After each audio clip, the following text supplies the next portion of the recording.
तो दोस्तों कैसे हो तुम सब लोग। तो आज की इस वीडियो में हम सुकुना की स्टोरी के बारे में डिस्कस करेंगे, एनिमे और मांगा दोनों में, और सुकुना का एंड कैसे हो सकता है, वो कैसे मरेगा, उसके ऊपर भी मैं अपना ओपिनियन लास्ट में दूंगा। तो स्पॉइलर वार्निंग के साथ वीडियो को फटाफट से शुरू करते हैं। तो जैसा कि सुकुना के बारे में हम सबको मालूम है, सुकुना जुजुत्सु काइसेन के गोल्डन एज का सबसे ज्यादा स्ट्रॉन्गेस्ट सॉर्सरर था। बंदा इतना ज्यादा स्ट्रॉन्गेस्ट था ना कि उसको किंग ऑफ कर्सेस बुलाया जाता था, और बंदे को अपनी पावर के बारे में अच्छे से मालूम था कि वो कितना ज्यादा ताकतवर है। इसलिए वो सामने वाले की इज्जत कभी नहीं करता था। अपने ओपोनेंट के साथ बच्चों की तरह खेलना, जब मन किया किसी को भी मार देना, मतलब कोई रूल ही नहीं था उसको जीने का। और उसको हराने के लिए उस टाइम के गोल्डन एज के जितने भी स्ट्रॉन्गेस्ट सॉर्सरर थे, सबने मिलकर उसको हराने की कोशिश करी थी, लेकिन फिर भी उसको पूरी तरह से खत्म नहीं कर पाए वो लोग, क्योंकि सुकुना इतना ज्यादा पावरफुल था ना कि उसने अपने आप को एक कर्स ऑब्जेक्ट में कन्वर्ट कर लिया और अपनी पावर को डिवाइड कर दिया 20 फिंगर में, मतलब 20 उंगलियों में, क्योंकि सुकुना के 4 हाथ 2 मुंह थे। और फिर जब सीजन 1 के पहले एपिसोड में हम देखते हैं कि जब यूजी को मेगुमी की मदद करनी होती है, तो वो उसके एक फिंगर को खा लेता है, और फिर 1000 सालों के बाद हमारा किंग ऑफ कर्सेस नींद से जागता है। और नींद से जागने के बाद बंदे की खुशी तो एक अलग ही लेवल पे होती है। मतलब वो अब वो सब कुछ कर सकता था जो वो 1000 साल पहले करता था, लेकिन ये खुशी उसकी ज्यादा देर टिकी नहीं, क्योंकि गोजो आके उसको उसकी औकात क्या है वो अच्छे से याद दिला देता है। और फिर इसके बाद सुकुना को मालूम चलता है कि वो इतादोरी की बॉडी पे फुल कंट्रोल कर ही नहीं सकता, क्योंकि उसने एक ही उंगली खाई थी ना, इसलिए। और इतादोरी थोड़ा स्पेशल भी है,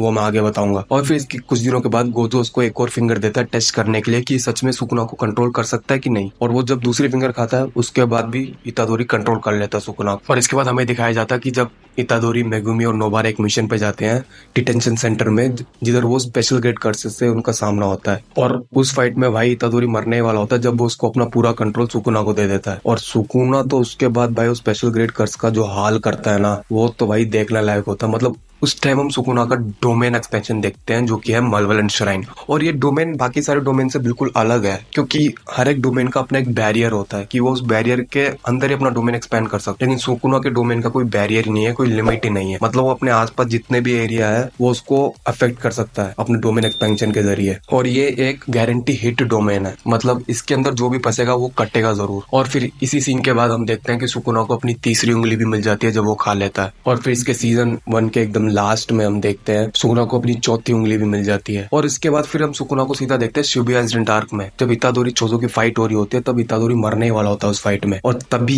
ये दो बेवकूफ लड़कियां आके इतादोरी को सुकुना की फिंगर खिला देती है। अब टोटल 5 फिंगर्स इतादोरी खा चुका था, लेकिन सुकुना अभी तक बाहर नहीं निकला था। लेकिन हमारा जोगो आके उसको एक साथ में 10 उंगलियां खिला देते। इसके बाद फिर तो सुकुना जागता है, तो हम सबको मालूम है वो क्या करता है। इसके बाद पहले इन दोनों लड़कियों को मार देता है, और फिर जब जोगो के साथ उसकी फाइट होती है, वो फाइट तो एक अलग ही लेवल थी। और भाई मैं देखता हूँ अपने आसपास सब लोग जोगो को बहुत ज्यादा कमजोर समझते हैं। जोगो कमजोर नहीं है, जोगो एक स्पेशल ग्रेड कर्स है। सीजन 1 में वो गोजो से लड़ रहा था, और सीजन 2 में वो सुकुना से लड़ रहा था, इसलिए हम सबको कमजोर लग रहा होगा। लेकिन जो हाल उसने नानामी, माकी और नोबितो का किया ना भाई, वो माकी को तो छोड़ दो, नानामी और नोबितो दोनों ग्रेड 1 के सॉर्सरर, और उनको चुटकी बजा के खत्म करना ये कोई बच्चों का खेल नहीं है। और ये चीज तो हमको जुजुत्सु काइसेन की बहुत ज्यादा पसंद है। मतलब पावर स्केल का जो डिफरेंस है इसमें दिखाया जाता है ना, वो तो एक अलग ही लेवल का है। और ये बात जोगो भी एडमिट करता है कि वो सुकुना से कमजोर तो है, पर इतना ज्यादा कमजोर होगा ये उसने एक्सपेक्ट नहीं करा था बिल्कुल भी। और यहाँ पे जोगो अपना डोमेन एक्सपेंशन भी नहीं करता, क्योंकि उसको मालूम है कि डोमेन मेटल में वो नहीं जीत सकता है। लेकिन सुकुना उसके लिए काफी ज्यादा आसान कर देता है, उसको उसी के स्टाइल में उसको हराता है फायर यूज करके। लेकिन सुकुना उसको लास्ट में ये भी बोलता है कि उसको काफी ज्यादा मजा आया उससे लड़ने में, और उसको प्राउड फील करना चाहिए अपने ऊपर कि वो काफी ज्यादा स्ट्रांग है। लेकिन इसके तुरंत बाद सुकुना को महसूस होता है कि मेगुमी ने अपना 10th शैडो टेक्निक को एक्टिवेट कर दिया है। डिवाइन जनरल माओरागा बाहर आ चुका है। और इसके बाद हम देखते हैं माओरागा वर्सेस सुकुना की फाइट, जो कि काफी ज्यादा एपिक फाइट थी भाई मेरे हिसाब से। क्योंकि माओरागा की एक टेक्निक है, वो है अडेप्ट करने की, किसी भी अटैक को फटाफट से अडेप्ट कर लेते। और उसको हराने का सिर्फ एक ही तरीका है कि ऐसा न्यू अटैक किया जाए जो कि उसने कभी एक्सपेक्ट ही नहीं किया हो, और फटाफट से उस पर होना चाहिए। और सुकुना इसी चीज का यूज करता है, उसको काफी ज्यादा डिफरेंट टाइप ऑफ अटैक से उसको हरा देता है लास्ट। और इधर सुकुना स्पेशल ग्रेड कर्स को भी मार चुका था, और माओरागा को भी मार चुका था। और इसके बाद सुकुना को हम देखते हैं सीधा कलिंग गेम्स में। और हम सबको मालूम है सीजन 1 के चौथे एपिसोड में सुकुना इतादोरी का हार निकाल रहता है शरीर से, और इतादोरी मर जाता है। लेकिन बाद में वो इतादोरी से डील करता है कि वो उसको जिंदा जरूर कर देगा, लेकिन उसको 1 मिनट तक कंट्रोल दे देगा अपना पूरा। अब इस चीज का यूज वो अभी करता है, वो 1 मिनट का यूज करके इतादोरी की एक उंगली उखाड़ के सीधा मेगुमी के मुंह में डाल देता है, और सीधा सुकुना जागता है सीधा मेगुमी के अंदर। और भाई ये चीज तो मैंने बिल्कुल भी एक्सपेक्ट नहीं करी थी जब मैं मांगा रीड कर रहा था। और भाई मेगुमी के अंदर जाते ही बंदा एक अलग ही लेवल पे चला जाता है। इसके बाद वो इतादोरी माकी दोनों से साथ में लड़ता है, पर इधर भी वो पूरा कंट्रोल नहीं ले पाता है मेगुमी के अंदर। लेकिन इसके बाद वो सीधा लेता है ब्लड बाथ, जो कि केंजाकू और उराउमे को अरेंज करके देते हैं, और वो लेने के बाद तो भाई मेगुमी की स्कोल और भी ज्यादा वीक हो जाती है। लेकिन फिर भी बंदे को कुछ मजा नहीं आ रहा होता है। और इसके बाद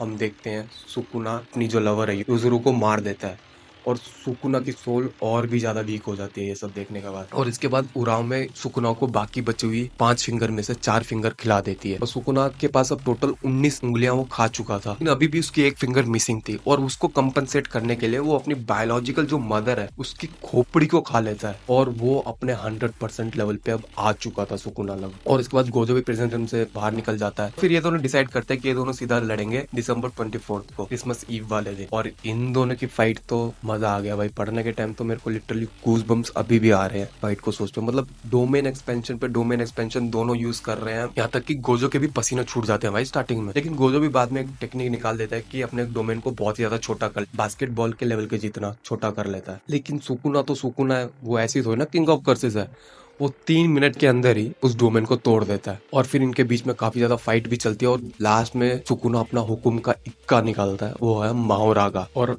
अगीतो बीस्ट जो कि बाकी सारे जो शिकिगामी है उनको मिला के बना हुआ है, और गोजो इनको भी टक्कर दे देता है। लेकिन इस फाइट का एंड तो यही निकलता है कि गोजो इज डेड। और वो ऐसे डेड होता है कि जो महारा का जो अडेप्टेशन है ना वो 100% पे आके रुकता ही नहीं है, वो और भी ज्यादा उसको अडेप्ट करता रहता है, और भी ज्यादा इवॉल्व होता रहता है। और सुकुना ने जो स्लैश मारा था वो सीधा स्पेस को काटने के लिए मारा था, और गोजो की इन्फिनिटी तो कुछ मायने नहीं रखती है उस स्पेस के आगे। और जैसे ही गोजो मरता है तो सुकुना को रोकने वाला कोई बचा ही नहीं है, बी ऑनेस्ट। काशिमो के आने के बाद तो सुकुना अपने फुल फॉर्म में चला जाता है, मतलब वही 4 हाथ 2 मुंह हम देख सकते हैं उसके। फिर वो उसके बाद काशिमो को मारता है, फिर उसके बाद हिगोरुमा को मारता है, और अभी यूटा भी गायब हो चुका है बैटलफील्ड से, तो वो आएगा कि नहीं आएगा ये भी हमको मालूम नहीं। और अभी उसे रिसेंटली लड़ रही है माकी, और इतादोरी की हालत भी थोड़ी पतली है, वो अपनी रिवर्स कस टेक्निक तो यूज कर ही रहा है। उसको रिवर्स कस टेक्निक सीखे हुए सिर्फ 1 महीना हुआ है, इसलिए उसको इतनी परफेक्शन से वो यूज नहीं कर सकता। खैर ये तो थी अब तक की स्टोरी सुकुना की जुजुत्सु काइसन में। तो अब बात कर लेते हैं सुकुना हारेगा कैसे। अब देखो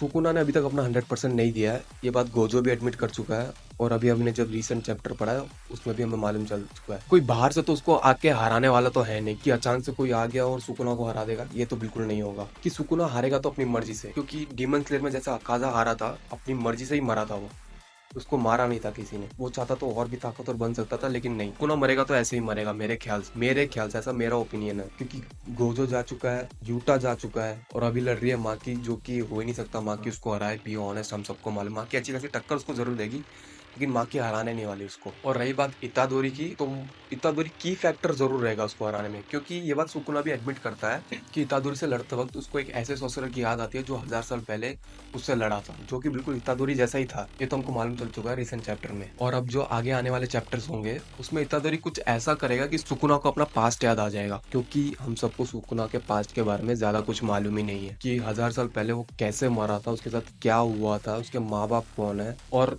उसके पास में मेन रोल केंजाकू का होने वाला है, क्योंकि ये रायता सब उसी का फैलाया हुआ है। और रही बात मेगुमी के वापस आने की, तो मुझे ये चांस तो बहुत ही ज्यादा कम लग रहा है, क्योंकि अभी पिछले चैप्टर में 251 में हमने देखा था कि जब तो सीधा मेगुमी की सोल को देख रहा होता है, और मेगुमी की सोल सिर्फ यही चीज बोल रही होती है कि वो थक चुका है उन सबसे, और जो भी विल बची है उसके अंदर जीने की वो भी खत्म हो चुकी है, ये भी हमें मालूम चल चुका है। और मेगुमी भी मेरे ख्याल से सुकुना के साथ ही मारा जाएगा। अब ऐसा मेरा ओपिनियन है भाई, सुकुना का एंड ऐसे होगा। अब तुम्हारा इस बारे में क्या ख्याल है, प्लीज कमेंट सेक्शन में जरूर बताना मेरे को, तुम्हारी क्या क्या थियरीज हैं इसको लेके। और ये वीडियो अच्छी लगी है तो लाइक करो, शेयर करो, और अगर चैनल पे नए हो तो सब्सक्राइब कर दो फटाफट से। मुझे के लिए मिलते हैं नेक्स्ट वीडियो में। माता में।